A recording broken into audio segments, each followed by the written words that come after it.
Eu posso afirmar para você com plena convicção de que essa semana foi a pior semana para a extrema-direita na internet. Pela primeira vez, a gente viu uma ação, não é da esquerda, sabe, gente? A gente não pode entrar nessa coisa de polarização, não, sabe? É uma armadilha que a gente não pode entrar.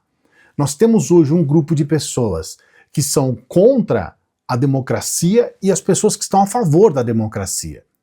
Nós temos as pessoas que estão hoje na defesa de 99% dos brasileiros e as pessoas que estão na defesa de 1% dos brasileiros.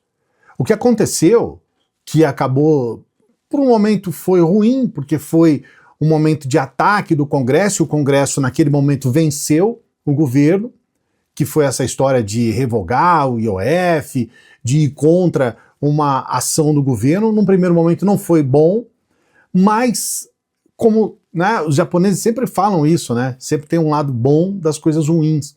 E eu acredito que dessa vez o aprendizado foi muito bom por isso, porque de uma coisa muito ruim aconteceu aquilo que eu considero o que melhor aconteceu para o governo dentro da internet.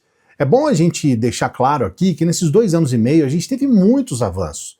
Essa semana, por exemplo, que passou, a gente teve um recorde na história, veja bem, na história do Brasil. A gente teve um recorde na Bolsa de Valores. A gente baixou o dólar a níveis que não tinham chegado há pelo menos 2 anos. Então a gente tem avanços na economia, a gente tem avanços, por exemplo, no emprego.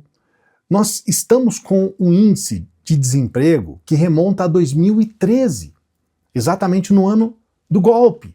Então os avanços, do ponto de vista prático, os avanços do governo são espetaculares, mas havia um entrave, que era o problema da internet.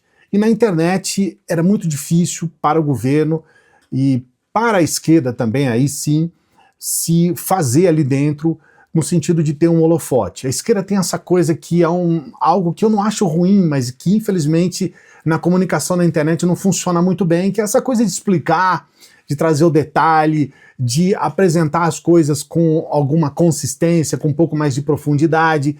E a direita, ela faz essa palhaçada toda, uma pasmaceira, e com 30 segundos de, sabe, babaquice total, eles conseguem chegar até as pessoas. E agora, essa semana, tudo mudou. Nós tivemos, então, essas ações que foram feitas por intermédio desses vídeos de inteligência artificial, que, no começo, muitas pessoas, não, inteligência artificial, que isso, não sei o quê, mas eu considerei a melhor comunicação do governo, desde o começo, que chegou até as pessoas e que conseguiu, de alguma forma, mostrar para a população do lado de quem que eles estão. E eles estão defendendo os bilionários. E aí a pessoa olha para si, olha em volta, falando, não, peraí, eu não sou bilionário. Eu não tenho que defender bilionário. Eu vou defender o bilionário para eu me prejudicar? E aí ficou claro isso. Só que agora nós temos um início de uma resposta. É uma resposta que vai surgir agora. Pelo que parece, né, uma das pessoas que vão ser utilizadas, né, vai ser o Nicolas Ferreira. Ele deu uma entrevista, na entrevista sempre aquelas baboseiras de sempre, e agora ele ameaça. Então nessa entrevista ele fez uma ameaça dizendo, olha, espera que vai vir surpresa por aí. Uma ameaça que ele faz para, mais uma vez, na arrogância, na prepotência, nessa coisa de dizer que é o bom, que é o gostosão, que ele agora deixa comigo, que agora eu vou arrebentar.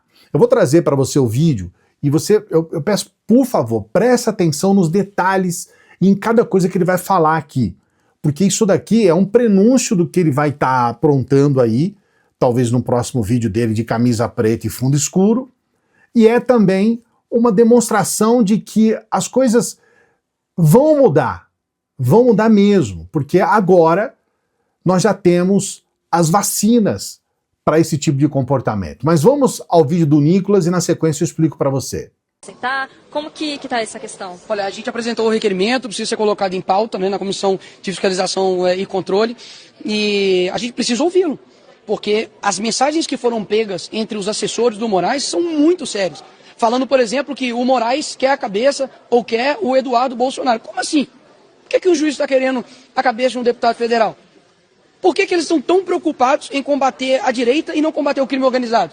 Eu não vi nenhuma troca de mensagens dos assessores do Márcio falando assim, ó, pessoal, Comando Vermelho e PCC estão destruindo o Brasil. O que nós vamos fazer a respeito disso? Não. Só tem ali mensagens de seja criativo, né, inove ali nos processos. Então, assim, mais uma vez, eu quero deixar isso aqui claro, e eu sei que as pessoas acreditam nisso, de que não é por uma birra política, não é porque eu não gosto pessoalmente do Alexandre de Moraes, não. Mas achar que a nossa justiça hoje está isenta é sacanagem. O colegiado que está julgando o Bolsonaro e os seus assessores um é a Carmen Lúcia, indicado pelo PT. O outro é o Zanin, que é ex-advogado do Lula. O outro é o Dino, que é amigo do Lula desde quando o Dino era adolescente. O outro é quem mais? O Fux, que também foi indicado também pelo PT. E o outro quem que é? O Moraes. Ou seja, falar que isso é um julgamento imparcial é colocar 5 argentinos para julgar o Pelé, ué. Não vai dar certo. Então a gente precisa abrir os olhos contra isso, as pessoas têm olhado, não é à toa que a reprovação dele está gigantesca, e é por isso que eles falam que tem que regular as redes sociais aí. Mas eu estou preparando algo aí, isso não vai ficar dessa forma não. Então você percebeu que tem uma ameaça aí. Estou preparando algo. Tem algumas questões que é importante você saber. A primeira é que essas tais mensagens que ele fala são mensagens de agosto do ano passado. Essas mensagens, essas tais mensagens, elas já vão completar 1 ano da divulgação. Por que esse cara quer mexer nisso agora, sendo que eles levaram aquele que revelou essas mensagens, que foi o Greenwald, levaram para que ele pudesse depor no Congresso, e lá ele disse, olha, é o seguinte, eu não tenho mais o que revelar. Falou, mas espera aí, tem mais alguma coisa? Tem alguma coisa que realmente vai comprometer e tal? Falou, olha, eu não tenho mais. Eu estou dando a minha palavra para vocês. Se eu tivesse mais alguma coisa para revelar, eu revelo, ou já tinha revelado, ou revelo agora aqui e tal. Ele não colocou mais nada. O que significa isso? Significa que se estão procurando mais alguma coisa para revelar, é o que foi revelado não é o suficiente. Então esse é o primeiro ponto.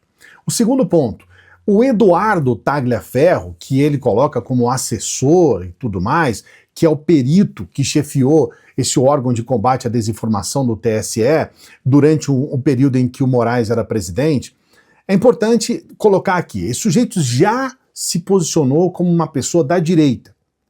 Esse sujeito já colocou algumas questões que eu considero muito importantes para a gente analisar aqui. A primeira delas, a mais importante de todas, ele é um sujeito contrário ao próprio Moraes.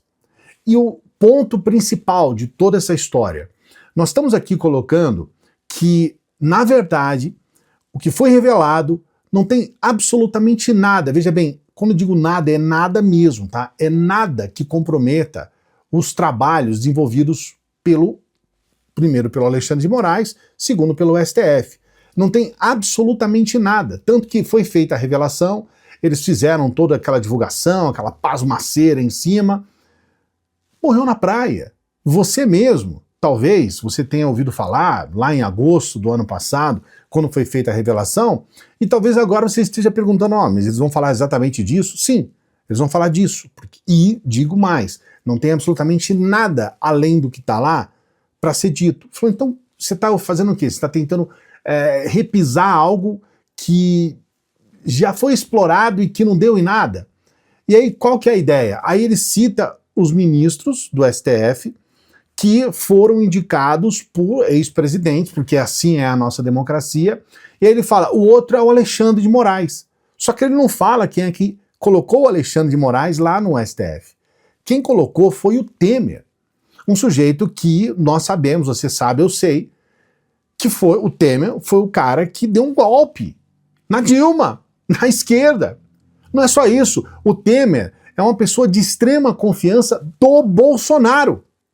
Não é só isso, num dado momento em que a coisa pegou para valer, que foi quando o Bolsonaro fez lá o 7 de setembro, em que ele começou a falar um monte de coisa, desafiar o Moraes e tudo mais, foi o Temer que redigiu uma carta para o Bolsonaro, para que o Bolsonaro pudesse vamos dizer assim, se reencontrar, porque ele tinha ficado quase 40 dias em silêncio pela primeira vez, ficou quieto, porque ele percebeu que ali ele poderia rodar. E aí vai lá o Temer, faz uma carta, entendeu? E as coisas continuam e tudo continua. Eles se esquecem disso. Então, se é para criticar aqueles que estão indicando os ministros e colocar os ministros em uma situação ali de suspeição, o Alexandre de Moraes seria o menos suspeito de todos, e é o que eles mais odeiam. É exatamente aqueles que eles mais odeiam. E agora colocar suspeição aos ministros do STF em função de algo que está que é uma coisa que eu sempre digo aqui, eles colocam o CPF, eles não colocam a instituição STF, eles não colocam a justiça brasileira, eles colocam o CPF, Alexandre de Moraes, Dino, aqui ele colocou nome por nome, né, daqueles que estão ali. Então, quando eles transferem isso para a pessoa, eles deixam de ter a responsabilidade que eu considero a maior e principal de todas, que é falar a respeito da lei. Olha, se existe problema na lei, então qual é o problema?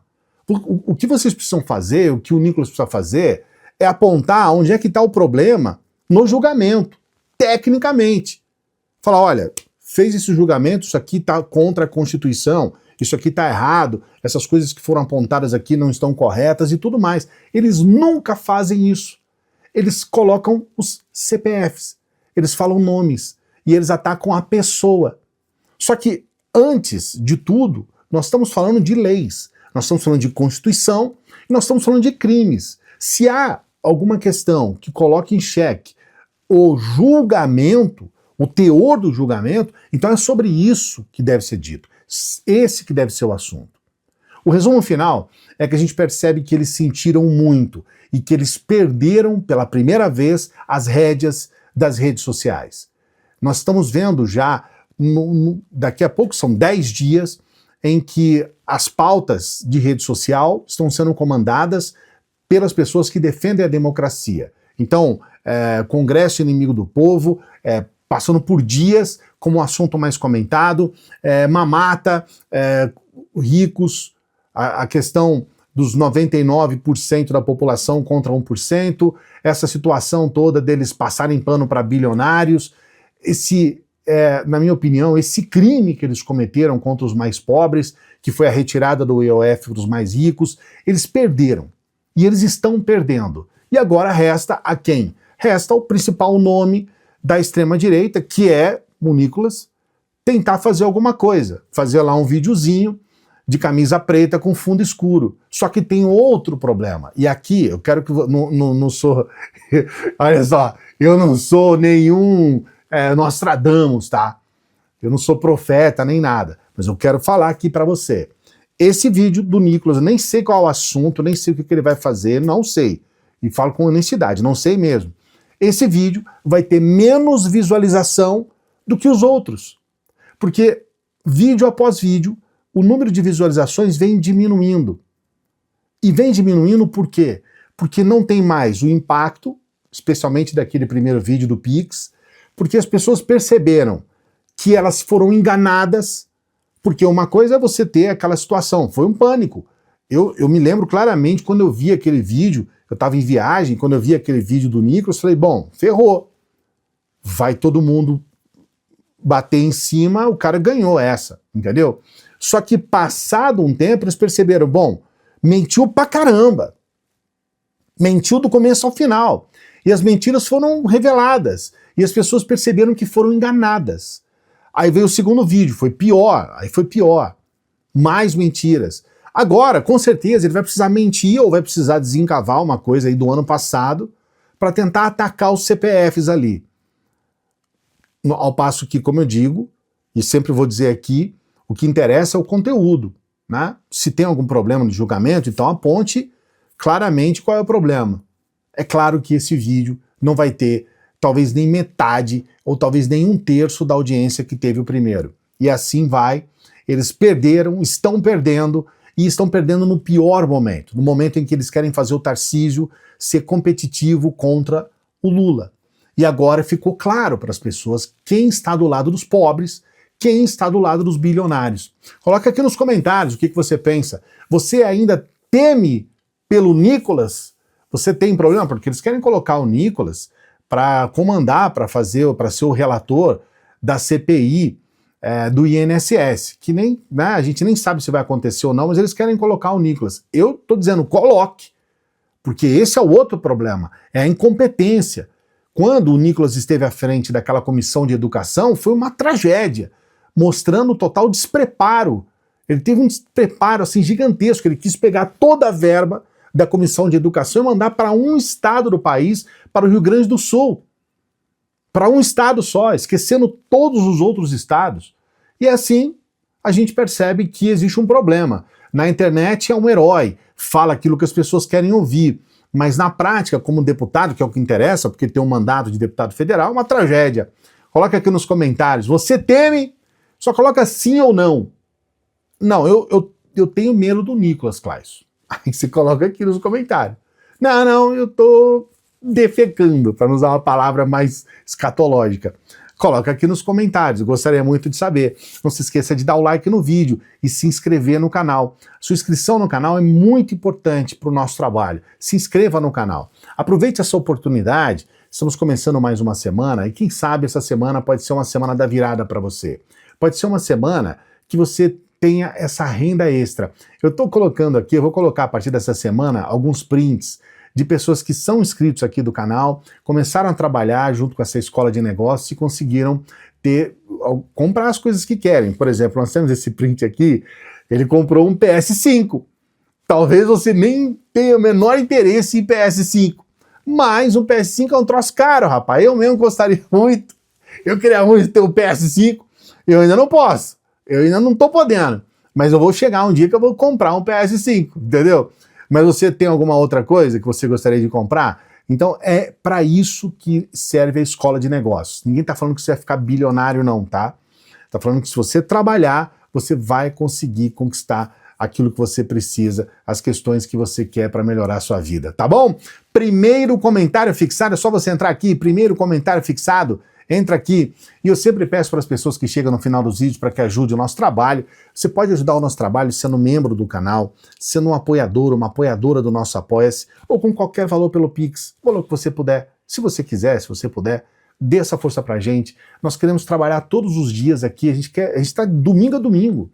Eu estou deixando de namorar hoje, minha namorada está aqui na minha frente, para poder trabalhar aqui para você. Ainda é aquele negócio, ela está chateada com isso, ou não? Mais ou menos? Mais ou menos. Ela sabe que nós precisamos de trabalhar nessa vida. Então, por favor, se você puder nos ajudar, ajude a gente, tá bom? Aproveito para desejar uma boa semana para você. Daqui a pouquinho a gente volta. Salve, progressistas! Eu sou o Claison. E se você gostou desse vídeo, você gostar desse aqui também,